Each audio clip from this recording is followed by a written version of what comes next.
വാട്സപ്പിലൂടെ ചോദിച്ചൊരു ചോദ്യമാണ്. തിരുമേനി, ഞാൻ മറ്റൊരു മതസ്ഥയാണ്. സ്കൂളിലാണ് ഞാൻ പഠിക്കുന്നത്.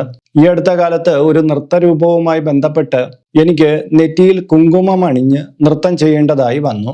വീട്ടിൽ ചെന്നപ്പോൾ എൻ്റെ മുതിർന്ന സഹോദരിയൊക്കെ പറയുന്നു, ഞാൻ ഇങ്ങനെ നൃത്തം ചെയ്തത് നമ്മുടെ മതവുമായി ബന്ധപ്പെട്ട കാര്യങ്ങളിൽ തികച്ചും തെറ്റായിട്ടാണ്. എനിക്ക് ദൈവകോപം ഉണ്ടാകും, എനിക്ക് സ്വർഗസ്ഥാനമൊന്നും കിട്ടുകയില്ല എന്നൊക്കെ പറഞ്ഞ് എന്നെ ഭയപ്പെടുത്തുന്നു. ഇത് ശരിയാണോ? ഇതേക്കുറിച്ചൊന്ന് പറയാമോ?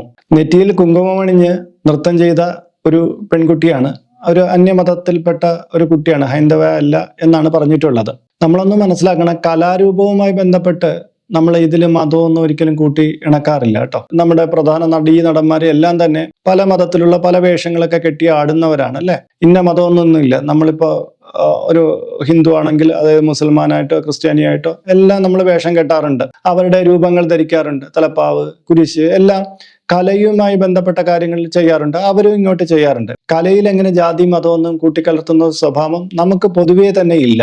അപ്പോൾ ഈ പെൺകുട്ടി ഇങ്ങനെ ഒരു രൂപം ചെയ്തു. ചിലപ്പോൾ മറ്റൊരു മതത്തിലുള്ള ആള് ഇതുപോലെ ചെയ്യും. ഇവിടെ ഉള്ള ഒരാൾ അങ്ങോട്ട് അതുപോലെ അവിടുത്തെ ഏതെങ്കിലും വേഷം കെട്ടണമെങ്കിൽ നമ്മൾ അങ്ങനെയൊക്കെ ചെയ്യുന്നതാണ് പൊതുവിലുള്ളത്. പക്ഷേ ഈ കുട്ടിയുടെ മുതിർന്ന കുട്ടി, ചിലപ്പോൾ ഇതിന് 1, 2, 3 വയസ്സും മുതിർന്നതായിരിക്കാം. മാത്രമല്ല അവരുടെ മത ചിന്ത കൂടുതലുള്ള കുട്ടി അതിലൊരു ദുസ്വാതന്ത്ര്യം കണ്ടിട്ട് പറയുന്നതായിരിക്കാം. എന്തായാലും ആ കുട്ടിയുടെ വാക്ക് വളരെ തെറ്റാണ്. മാത്രമല്ല നമ്മുടെ സമൂഹത്തിന്റെ ചട്ടക്കൂടുകളെ ലംഘിക്കുന്ന തരത്തിലുള്ള ഒരു ചിന്താഗതിയായിപ്പോയി ആ കുട്ടിക്കുള്ളതെന്ന് പറയാതിരിക്കാനും നിവൃത്തിയില്ല. കാരണം നമ്മൾ ഈ മതം എന്ന് പറയുന്നതൊക്കെ നമ്മുടെ ഓരോരുത്തർ ജനിച്ചു വളർന്ന ഒരു സാഹചര്യത്തിൽ നമുക്ക് ഉണ്ടായി കിട്ടിയ ഒന്ന് തന്നെയാണ്. നമ്മൾ അതിൽ വിശ്വസിക്കുന്നതിലൊന്നും തെറ്റില്ല. പക്ഷെ ഒരു കലാരൂപം ചെയ്യുമ്പോൾ ഒരു വേഷം, ഞാൻ ഇന്ന മതത്തിൽ ജനിച്ച ആളായുണ്ട്, ഞാൻ മറ്റൊരു മതത്തിലൊരു വേഷം ഞാൻ നാടകത്തിൽ അഭിനയിക്കില്ല, അല്ലെങ്കിൽ ഞാനൊരു നൃത്തരൂപത്തിൽ അവതരിപ്പിക്കില്ല, അത് എനിക്ക് ദൈവദോഷം ഉണ്ടാക്കും എന്നൊക്കെ ചിന്തിക്കുന്നിടത്താണ് നമ്മുടെ മതത്തിലെ വിഷം നമ്മുടെ ഉള്ളിലേക്ക് കടന്നുകൂടുന്നത്. ഒരു മതത്തിൽപ്പെട്ടവർ അങ്ങനെ ചിന്തിക്കാതിരിക്കുക എന്നുള്ളതാണ് പ്രധാനം. അത് ഈശ്വരീയ ചിന്തകൾക്ക് എതിരാണ്. കാര്യം എന്ന് പറഞ്ഞാൽ ഏത് മതത്തിലായാലും പ്രധാനമായിട്ടും കലയെ അംഗീകരിക്കുന്ന ഒരു മതത്തിലാണെങ്കിൽ ഇങ്ങനെയുള്ള ചിന്ത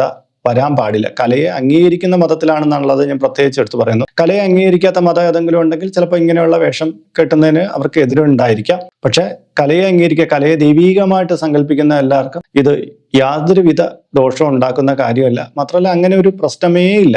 അങ്ങനെ ഒരാള് വേഷം കെട്ടി എന്ന് പറഞ്ഞ് ഇവിടെ നമ്മുടെ ചുറ്റുപാടുകൾ നോക്കി കഴിഞ്ഞാൽ ഏതൊരു മതസ്ഥനായിട്ടുള്ളൊരു അഭിനേതാവായാലും ശരി, അവര് ആ മതത്തെ നോക്കിയിട്ടല്ല ഒരു ക്യാരക്ടറേയും തിരഞ്ഞെടുത്തിട്ടുള്ളത്. അവർക്കെല്ലാം ഈശ്വര കടാക്ഷം അല്ലെങ്കിൽ അവർ വിശ്വസിക്കുന്ന സ്വർഗസ്ഥാനം ഇതൊന്നും കിട്ടില്ല എന്നൊക്കെ പറയുന്നത് വളരെ തെറ്റായിട്ടുള്ളൊരു പഠന രീതിയായിപ്പോയി ആ കുട്ടിക്കുള്ളത്. ഇതിനെ തീർച്ചയായിട്ടും ഉള്ളിൽ നിന്ന് കളയുക.